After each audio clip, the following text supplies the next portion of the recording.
Hola, es un placer volvernos a encontrar en una nueva clase de español para continuar trabajando, hablando, compartiendo lo relacionado con los textos y su producción, o sea, la redacción. Bueno, pues ya les presento el asunto, que es el siguiente. En la clase de hoy vamos a continuar trabajando con el párrafo, sus cualidades, la cohesión y haremos una pequeña práctica que continuarán ustedes con sus profesores.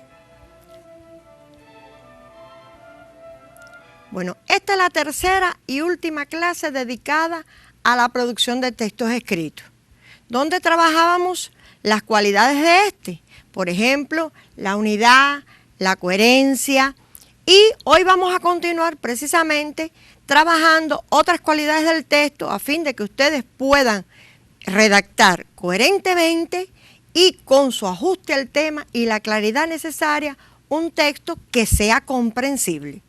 Pero antes vamos a trabajar la palabra del día. Bueno, ¿qué tenemos hoy para la palabra del día? La palabra del día de hoy es la palabra exento.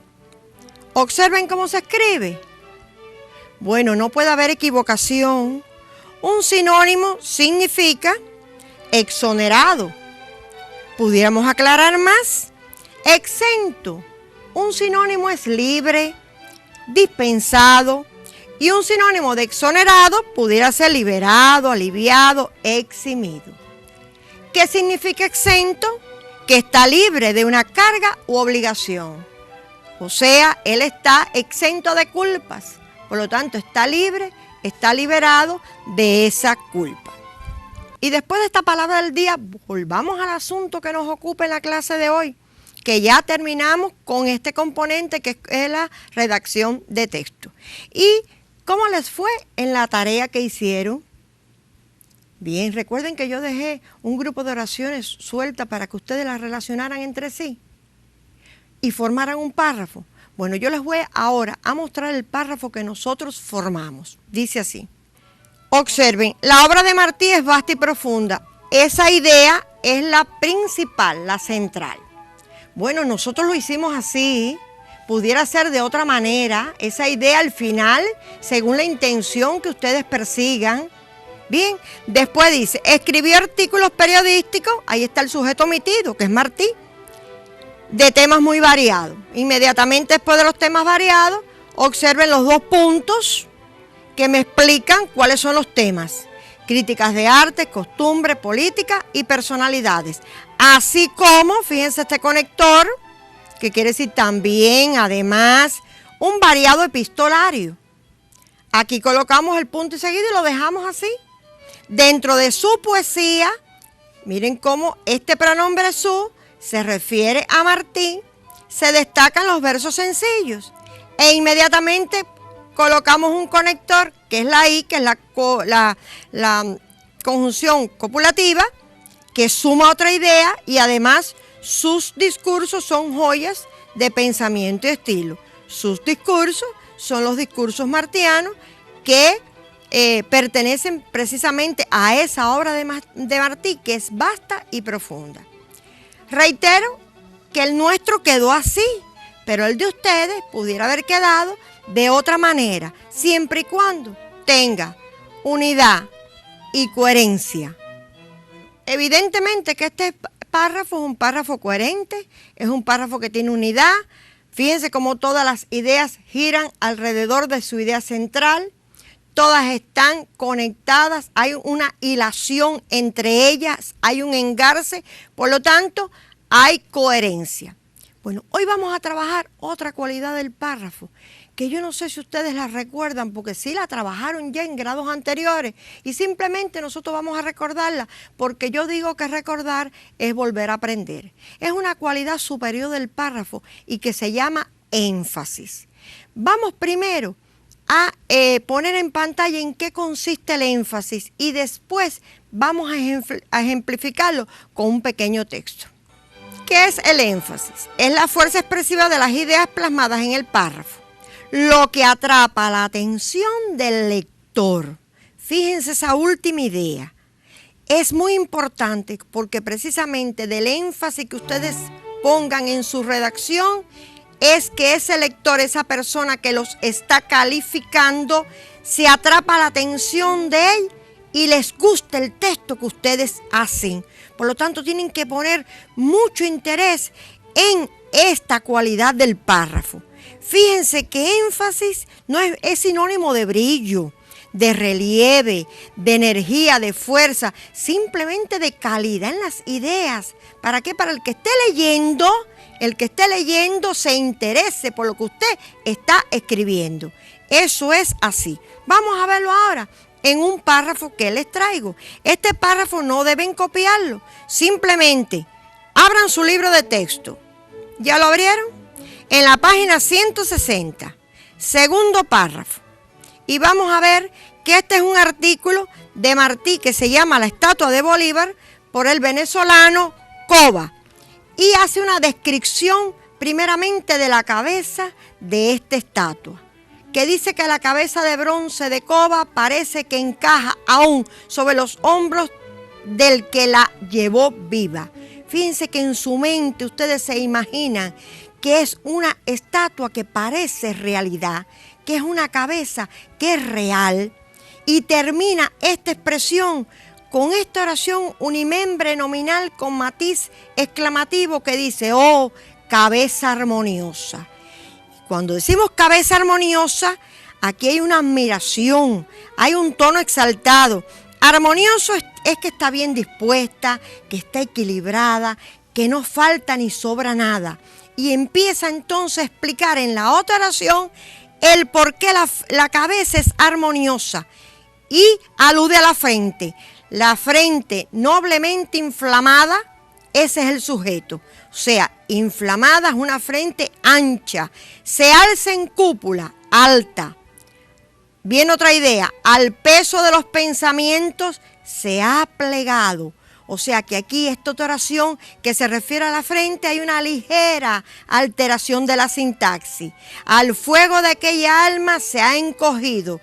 También hay otra ligera alteración de la sintaxis. Y al final dice, súrcanla hondas arrugas.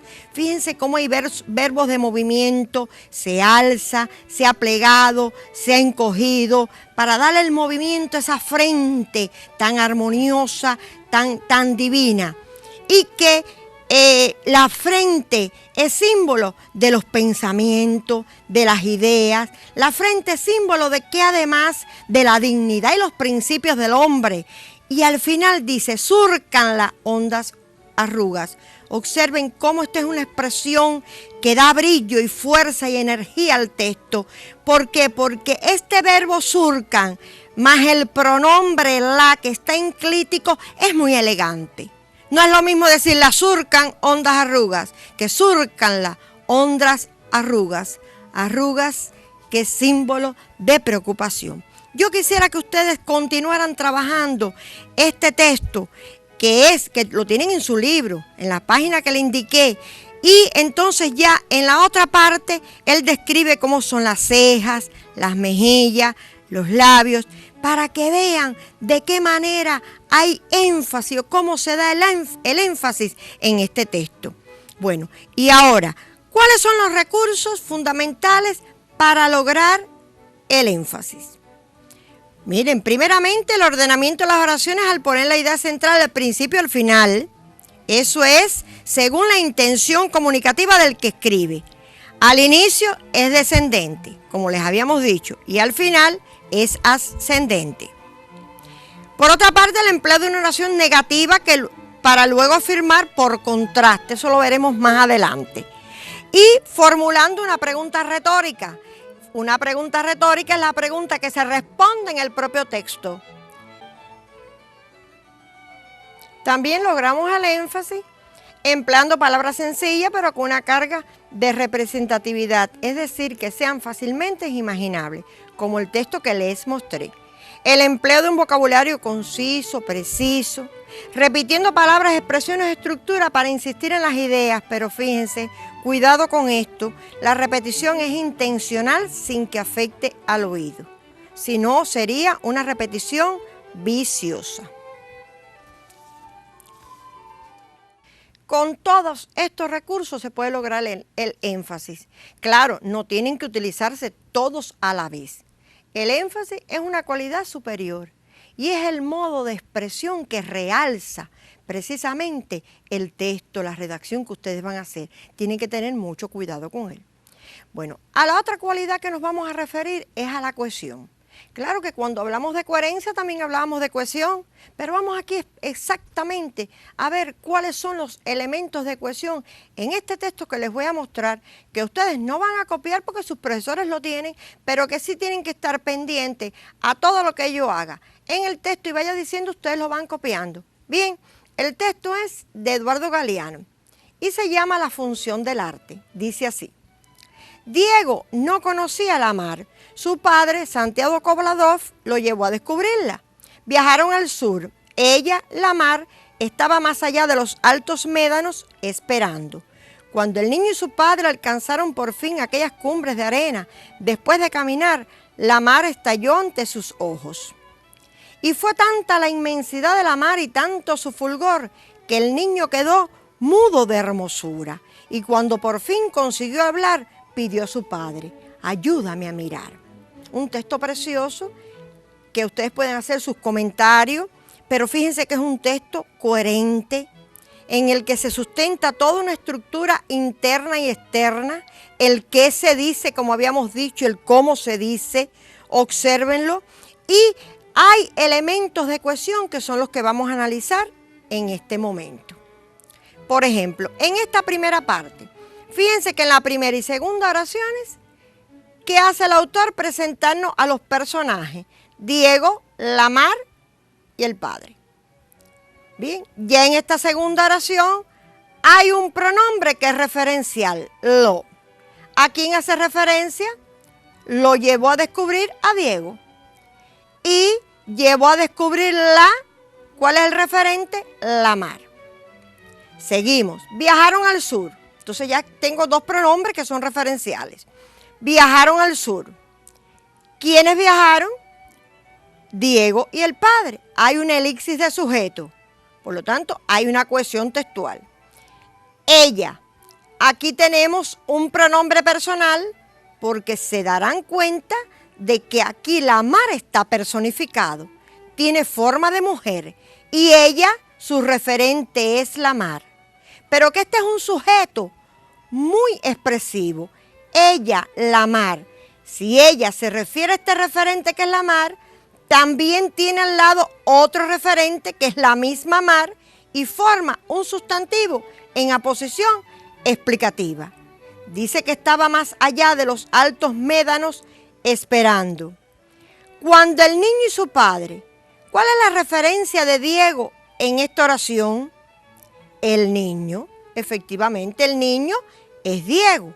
Y su padre, este pronombre posesivo, es el padre de Diego.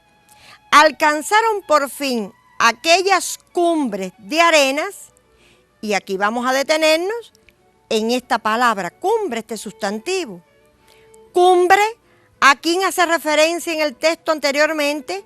A los médanos.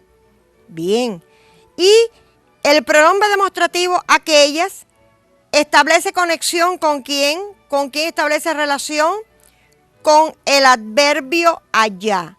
Fíjense que aquellas es el espacio distante de donde se encontraba inicialmente Diego y el padre.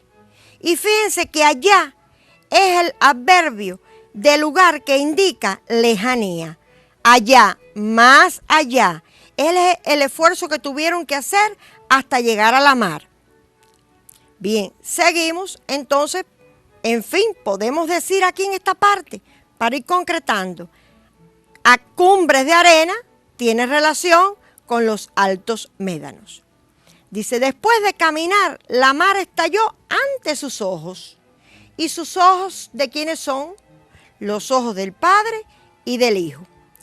Luego, dice, y fue tanta la intensidad de la mar y tanto su fulgor, volvemos a ver el pronombre su, que se refiere al fulgor de quién, de la mar, que el niño quedó mudo de hermosura. Bueno, se repiten ya algunas referencias y al final cuando dice, ayúdame a mirar.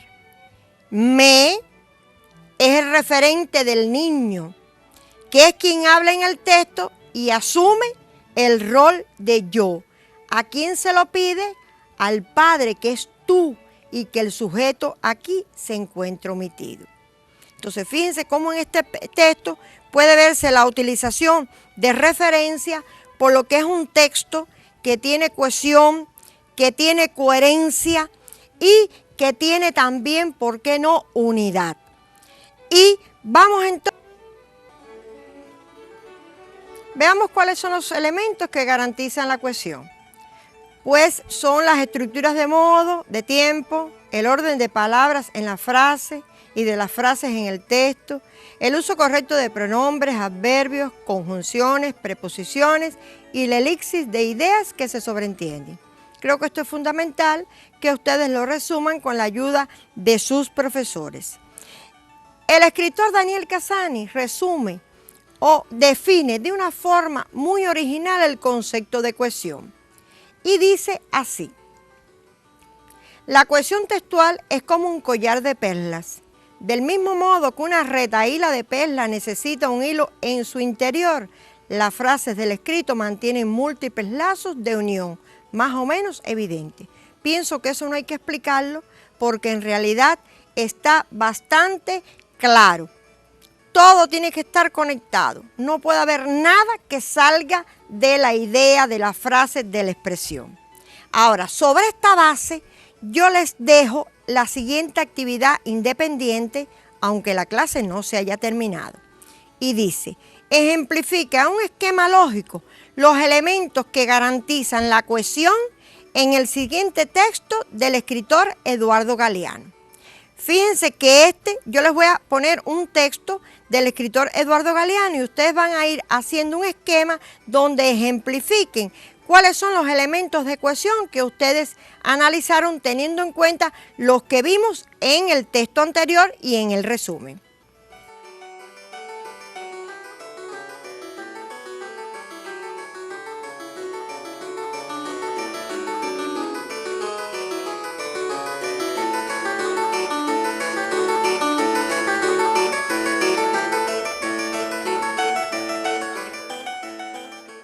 El texto es el siguiente. La primera parte. Mientras dura la mala racha, pierdo todo. Se me caen las cosas de los bolsillos y de la memoria.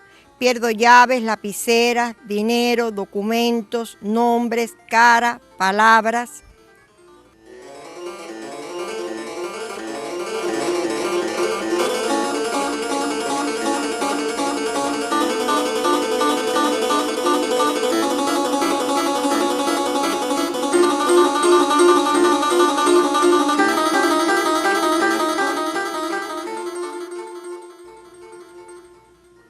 La segunda parte dice así: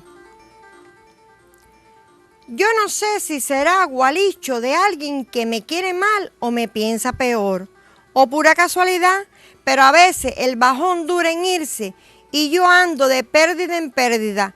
Pierdo lo que encuentro, no encuentro lo que busco y siento miedo de que se me caiga la vida en alguna distracción.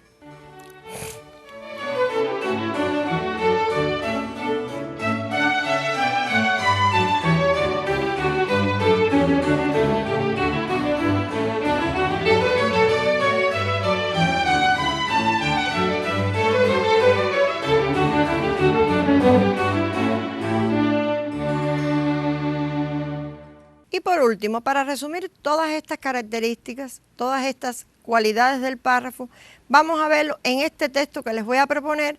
Van a hacerlo junto conmigo y claro, les servirá para también hacer la tarea que les propuse. El texto dice así: no es el descubrimiento del metal lo que transforma el mundo, pues aquel se conocía desde hacía mucho tiempo por encontrarse en estado nativo.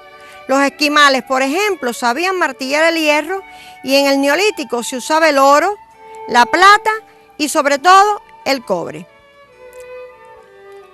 Lo que cambia al hombre, su manera de actuar, son las técnicas nuevas, el arte de tratar los minerales, de fundirlos y de crear aleaciones.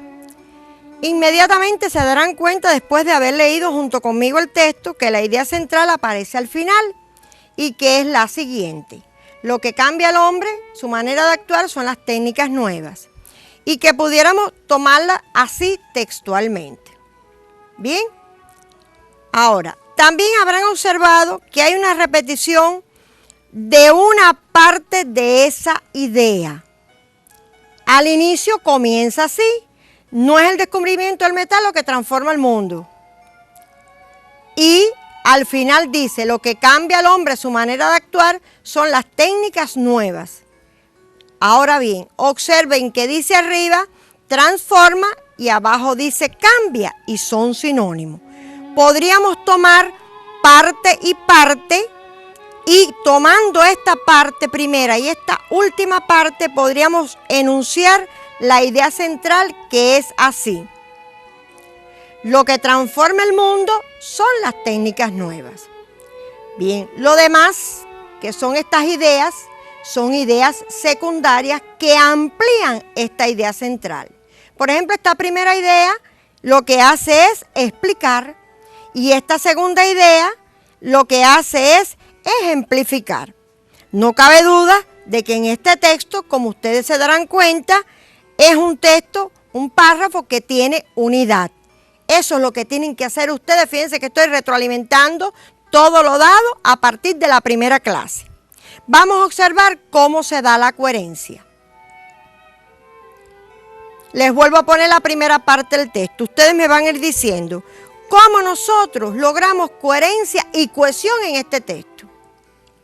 El primer conector, pues, ustedes lo conocen, que es un conector que sirve para darnos una explicación de lo anterior. Otro conector, aquel perfectamente, aquel se refiere al metal, es un referente, es un pronombre demostrativo que es un referente, bien, que se refiere al metal que ya se dijo anteriormente. La forma verbal conocí, usaba, que son formas verbal que se encuentran, se expresan en un tiempo verbal con un significado de comienzo en el pasado, pero que tienen un gran valor en el presente, por eso es copretérito. Miren cómo hay en el texto copretéritos. Mucho es otra palabra importante, porque le añade el valor de cantidad a la noción del tiempo para reforzar la idea anterior, que es el tiempo que hace. Por ejemplo, también marca que expresa la razón de esa idea en el párrafo en ese mismo lugar. También tenemos, sobre todo, que es una marca significativa de prioridad para destacar al cobre, que sobre todo las cosas es el más importante sobre el oro, la plata, porque es el metal más empleado en las aleaciones. Ahora observemos la relación entre estas oraciones. Fíjense que la primera oración comienza con un adverbio de negación que está delante del verbo y de toda la oración. Y que la parte significativa o eje significativa es lo que transforma el mundo. Y ya les estoy marcando debajo que fíjense que aquí lo que transforma el mundo está al final de esta oración. Y es una oración que empieza con una negación. Y aquí lo que cambia al hombre, su manera de actuar, son las técnicas nuevas, que es lo mismo, lo que transforma el mundo, pero aquí que comienza, ¿cómo está ubicada? Al inicio. Esta es la idea central. Por lo tanto, está afirmando. Aquí hay una negación y aquí hay una afirmación. Este contraste propicia la coherencia y propicia el énfasis. Lo más importante en esta primera parte está el final. Este es el eje significativo. Pero lo más importante en esta parte está el inicio porque es la idea central. Observen los dos puntos que tenemos que decir que es un elemento de cohesión también y además es un elemento que contribuye al énfasis. Y las formas verbales, ustedes no notaron cómo en la primera parte estaba el copretérito presente. Bien, el copretérito pero en la idea central no está el copretérito. Fíjense que está el verbo cambia y son, y fíjense cómo hay un cambio del copretérito a la idea central, las formas verbales en presente, ¿para qué? Para fijarlas más. Recuerden que el presente es el momento del lector.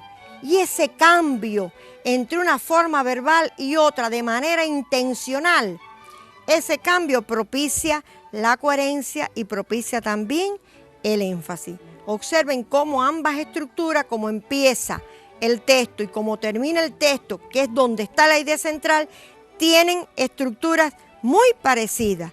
Y es vuelvo a repetir, es un contraste que me propicia coherencia y énfasis. Transforma, cambia. Los verbos al inicio, repito, están en copretérito y ahora están en presente porque el presente, te fijas, es un presente con valor histórico, claro. ¿Por qué con valor histórico? Porque en todos los momentos que usted lee este texto tiene vigencia.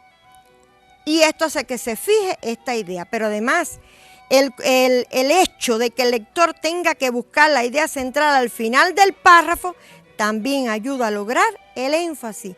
¿Por qué razón? Porque él tiene interés, ese interés se está manteniendo durante toda la lectura hasta el final. Evidentemente que es un texto que tiene unidad, coherencia, cohesión y énfasis. Un texto modelo, por lo tanto, es un texto. De esta manera o parecido, bueno, ustedes realizarán su actividad independiente con la cohesión y también con la coherencia. Yo me despido alegrándome que les haya resultado útil la clase y nos vemos en una próxima.